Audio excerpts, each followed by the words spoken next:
کہ ہم نے اس ملک کو کیسے چلانا ہے. اسپیسیفکس کیا ہے اس کے؟ تو بڑی آپ ایک دیکھیں وہ آئیں گے، وہ اسپیسیفکس سامنے آئیں گے. اس کا اسپیسیفک کہاں شروعات ہے، کہاں سے؟ دیکھیں ہم جمہوریت اور سویلین بالادستی کی آواز اٹھائیں گے، ہم ہر ایک کو کہیں گے ہمارے ساتھ آؤ، پھر چیز اپنا رنگ پکڑے گی، اپنی شکل. خال کیا ہے؟ کل ملاقات ہوئی گنڈا پور صاحب کی جب وہاں پر آرمی چیف سے، تو بہت خان صاحب نے اس کو خوشائند کہا. تو آپ کی جو سویلین سپریمیسی کی ڈیفینیشن کیا ہے؟ ہم نے اپنے لیے ایک سپیس پیدا کرنی ہے، جگہ پیدا کرنی ہے جمہوریت کے لیے، سیاسی جماعتوں کے لیے، عوام کی آواز کے لیے. تو یہ ہوتے ہوتے پیدا ہوگی نا، ایک چٹکی بجانے سے تو یہ نہیں ہو جائے گا.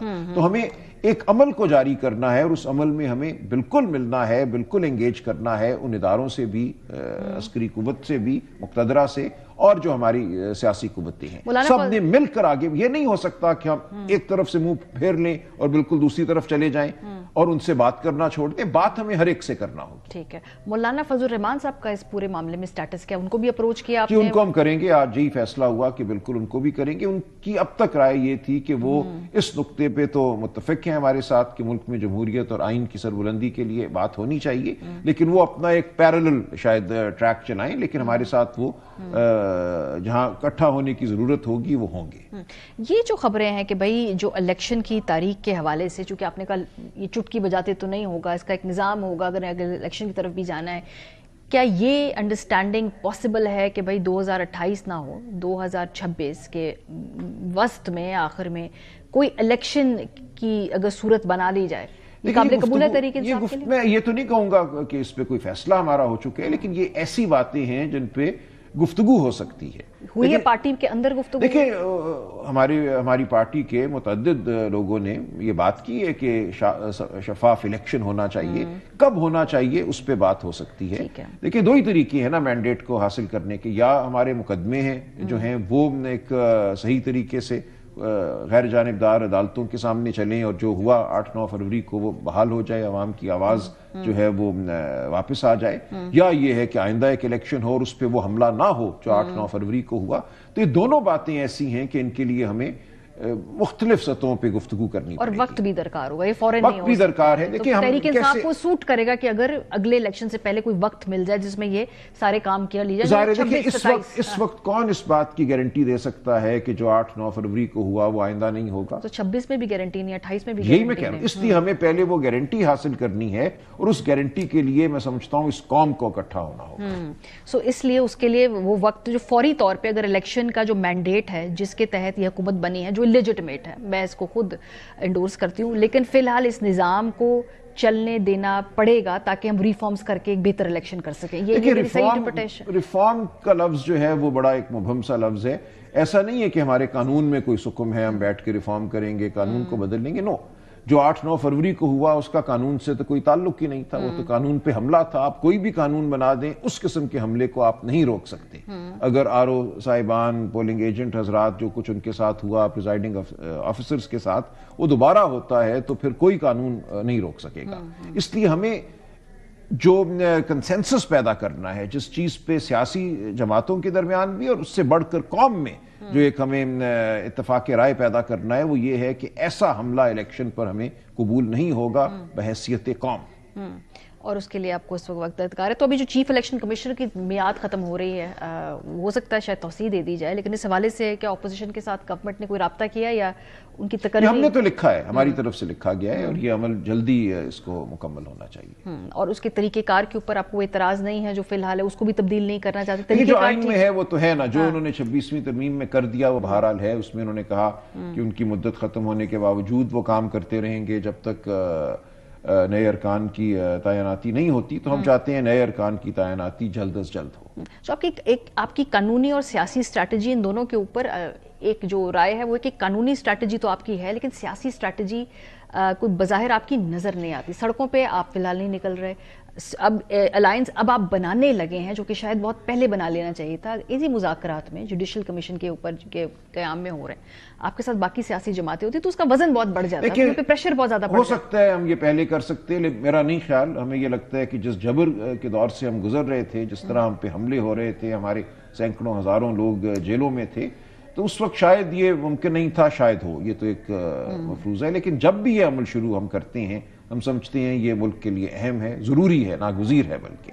تو اس لیے اب ہمیں بحیثیت قوم یہ فیصلہ کرنا ہوگا کہ ہمیں اس ملک کو کیسے چلانا ہے. دیکھیں بلوچستان ہو, خیبر پختونخوا ہو, حالات یہ ہمارا آج اتفاق تھا. محمود خان اچکزئی صاحب تھے وہاں, مجلس وحدت المسلمین کے علامہ ناصر صاحب تھے, سنی اتحاد کونسل کے صاحبزادہ حامد رضا تھے, اور دیگر لوگ تمام ملک سے, کہ اس ملک کی اس وقت صورتحال انتہائی تشویشناک ہے, اور بالخصوص خیبر پختونخوا کے بہت سے علاقے اور بلوچستان کے بہت سے علاقے ہمیں کچھ کرنا ہے. اور اس کے لیے ضروری ہے کہ ہم یہ ایک تحریک جو ہے اس کو جاری کریں, جس کا مقصد یہ ہے کہ اس ملک میں ہم اکٹھا کریں تمام لوگوں کو, اس ملک کا شیرازہ نہ بکھرنے دیں, اور ہم بات کریں آئین کی اور اس کے گرد لوگوں کو متفق کریں, اور تمام طاقتوں کو مقتدرہ سے بھی بات کریں. صحیح. ابھی جو دو جگہ بات چیت ہوئی ہے, تو گنڈاپور صاحب بھی تو رابطے میں ہیں. لیکن گفتگو تو ہوتی ہے نا, وہ تو زیادہ عام مذاکرات, زیادہ امید آپ کو؟ میرا خیال ہے دونوں سطحوں پہ ہمیں یہ کرنا ہوگا, لیکن امید کس سے زیادہ ہے؟ دیکھیں ہمیں زیادہ امید اب پاکستان کے عوام سے ہے. آج جو ہماری نشست ہوئی ہے, اس کے نتیجے میں آگے اگر ہم ایک جامع تحریک چلانے میں کامیاب ہوتے ہیں, تو اصل میں سمجھتا ہوں ملک کے معاملات کا جو حکومتی کمیٹی سے مذاکرات کے اوپر اب کتنے پر امید ہیں؟ بہت زیادہ نہیں. اور جو گنڈاپور صاحب کی بات چیت ہے اس سے کتنے پر امید ہے؟ دیکھیں وہاں ممکن ہے کوئی بات ہو جائے. ہم چاہتے ہیں کہ جس قسم کا مشکل دور ہم نے دیکھا ہے, اس میں اگر کمی آتی ہے تو یہ ملک کے لیے اچھا ہے. آج کے فیصلے کے بعد بھی آپ کو لگتا ہے کہ مشکل دور اور دیکھیے آج کا فیصلہ کچھ نہیں ہے. آج کے فیصلے کو میں کوئی خاص اہمیت نہیں دیتا. میں سمجھتا ہوں جو ذی شعور لوگ ہیں ہر طبقے میں اور ہر ادارے میں, وہ سمجھ رہے ہیں کہ ملک کی سب سے بڑی سیاسی حقیقت کو جھٹلایا نہیں جا سکتا. پی ٹی آئی کو اور عمران خان کو جھٹلا کر آپ آگے نہیں بڑھ سکتے. اس ملک میں اگر آپ کو فلاح چاہیے, معیشت کی ترقی چاہیے,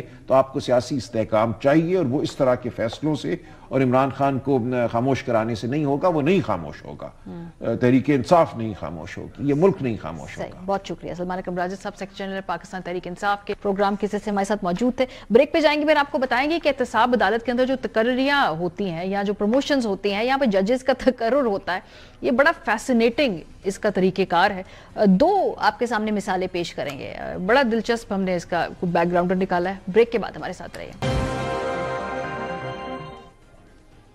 ویلکم بیک جی. پاکستان کے اندر جو عدلیہ ہے یہ ہمیشہ سے تنقید کا نشانہ بنتی تو ہے, لیکن اس کے اندر ججز کی تقرری, ان کی پروموشن, ان کی ایلیویشن اور ان کا چناؤ, اس کے پیچھے جو عوامل ہیں وہ کیا ہوتے ہیں, ایک بڑا دلچسپ طریقہ کار ہے. ہم نے کچھ تاریخ سے کھنگالا ہے اور آپ کے سامنے پیش کرتے ہیں. دو مثالیں ہم نے لی ہیں. ایک تو آج کے ان جج صاحب کے لیے ہیں جن کا نام ہے ناصر جاوید رانا صاحب. انہوں نے آج 190 ملین پاؤنڈ کی ججمنٹ دی ہے.